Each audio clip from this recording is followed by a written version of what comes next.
Halo Halo Soskazen. Soskazen. Oh iya, Li, sekarang kita lagi di mana ya ini? Jadi kita ini lagi ada di salah satu UMKM terbesar di Balikpapan Utara nih teman-teman, yaitu P Kepiting Kampung Timur. Are you here with me? Just looking out on the Mari kita tanya-tanya owner dari P Kepiting khas Kampung Timur. Yuk, kita check it out. Halo teman-teman, jadi kita lagi bersama dengan Mas Gilang selaku CEO ya Mas, dari PY Kepiting Kampung Timur. Jadi mungkin kita ada beberapa pertanyaan nih untuk Mas Gilang.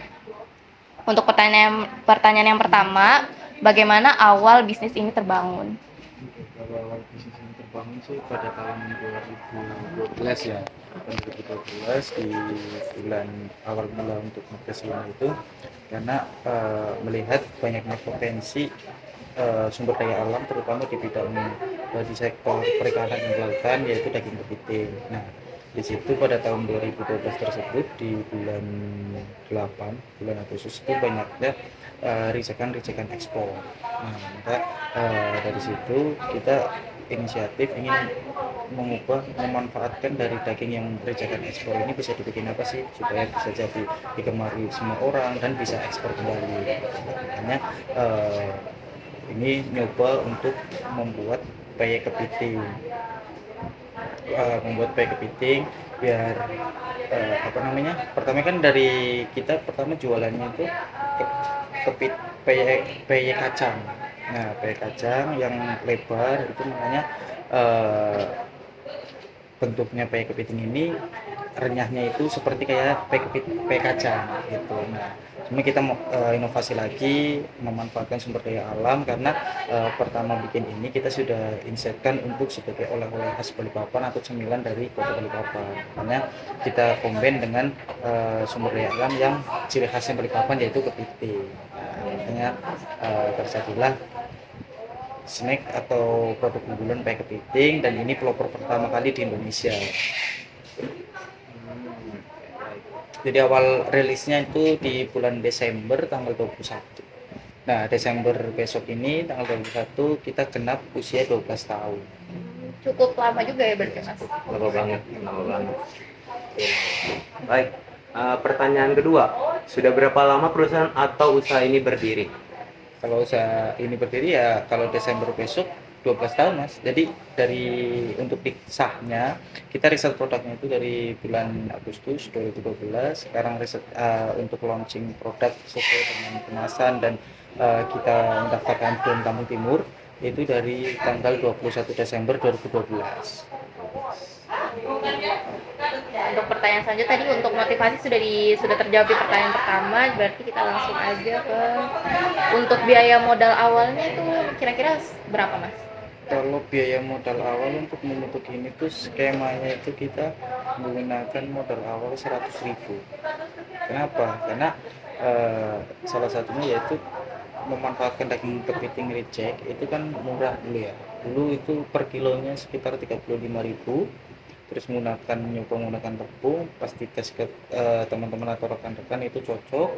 Lah pas otomatis kita nggak ada modal untuk selanjutnya kan, kita open PO. Jadi siapa yang mau pesen itu order dulu, kami list dan harus bayar dulu gitu, baru kita kasih. Nah, makanya dari keuntungan tersebut kita nyoba lagi untuk investor. Untuk membuka investor, siapa yang cocok pengen jadi distribusi atau distributor di Kota Balikpapan di produk baik kepiting, kami sarankan untuk menanam saham dari 5 juta sampai 15 juta. Nah, disitulah kita yang putar untuk sebagai modal awal. Sering berjalannya waktu, karena sudah digemari masyarakat di Balikpapan sebagai oleh-oleh khas ini naik lagi, kita juga dibantu sama perbankan wadah-wadah. Terus kalau cara mengatur keuangan di perusahaan ini bagaimana? Kalau kita sudah menggunakan sistem accounting ya Mas ya, jadi dari segala macam keuangan maupun yang input atau output kita sudah memakai sistem akuntansi karena kita juga sudah memiliki badan hukum yaitu CPA Sera Santosa Jaya, otomatis sudah tervalidasi. Jadi sebagai UMKM yang ingin bergerak tumbuh, faktor keuangan itu kan sangat penting juga kan, salah satu yang paling penting, karena untuk sebagai rem atau fasilitas untuk kemajuan perusahaan. Makanya kita menggunakan sistem akuntansi, akunting, juga kita lengkap dari pemasaran, produksi sampai ke neraca. Jadi kita tahu perusahaan ini untung atau enggak setiap bulannya, dan omset selama 1 tahun itu berapa yang kita capai itu jadi tahu.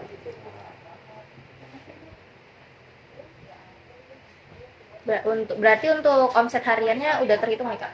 Tidak. Kalau omset, Sekitar berapa Kak? kalau omset harian, kalau misalnya per hari ini variatif ya, karena misalnya kayak gini customer yang tahu datang ke sini atau ada pesanan dengan momen-momen tertentu, itu nggak tentu juga. Jadi kalau misalnya per bulan itu paling kita bisa, karena kita nariknya per bulan itu sekitar, kalau misalnya di market lokal sama toko digabung itu sekitaran 250-an. Cukup tinggi berarti. 250 juta, ya. Terus bagaimana cara kakak memasarkan produk kakak? Kalau memasarkan kita menggunakan sistem B2B. B2B itu dalam artian kita mengandalkan mitra atau reseller seperti toko oleh-oleh seluruh Balikpapan, hotel berbintang, sama bandara. Nah, jadi kita sistemnya itu distribusi, kita mengirimkan ke sana. Kita juga ada resellernya selain di Kota Balikpapan sebagai mitra, kita juga di Samarinda, kita juga di Bontang, bahkan di Kutai. Terus kita juga ada reseller di luar Kalimantan Timur, yaitu kayak di Jakarta, di Tangerang, di Jogja, Bandung, Bali, Malang, sama di Makassar.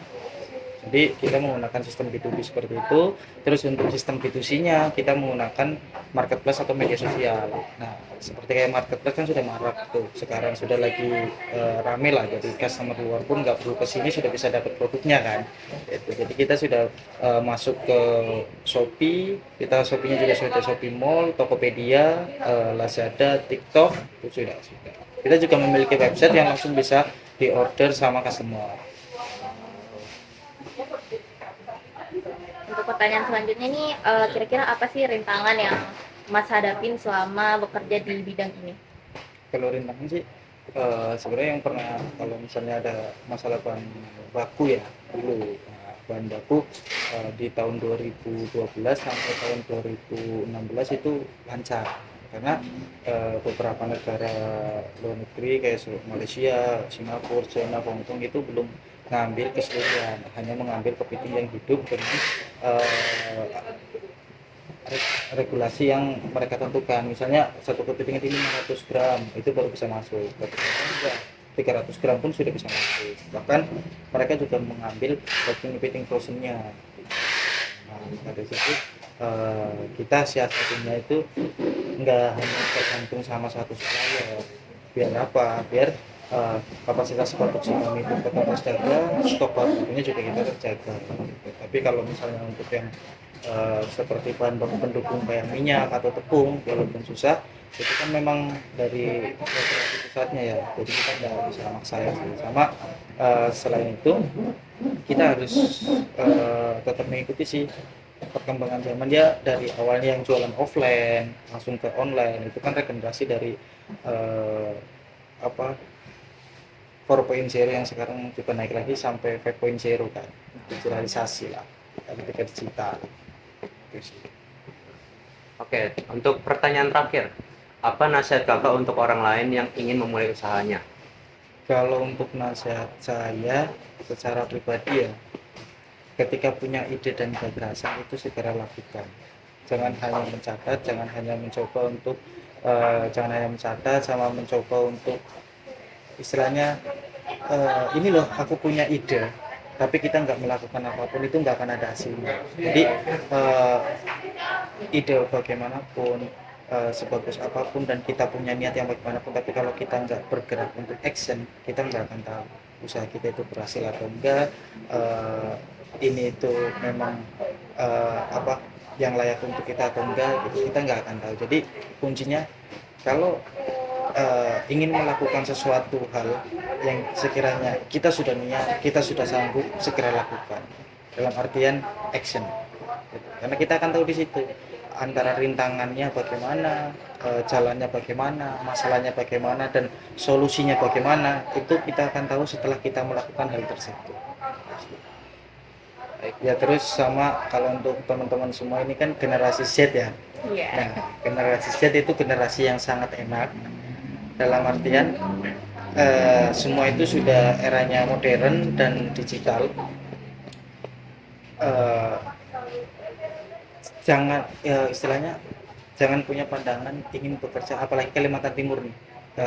Kebetulan kemarin saya habis ikut bootcamp dengan building capacity untuk IKN Nusantara.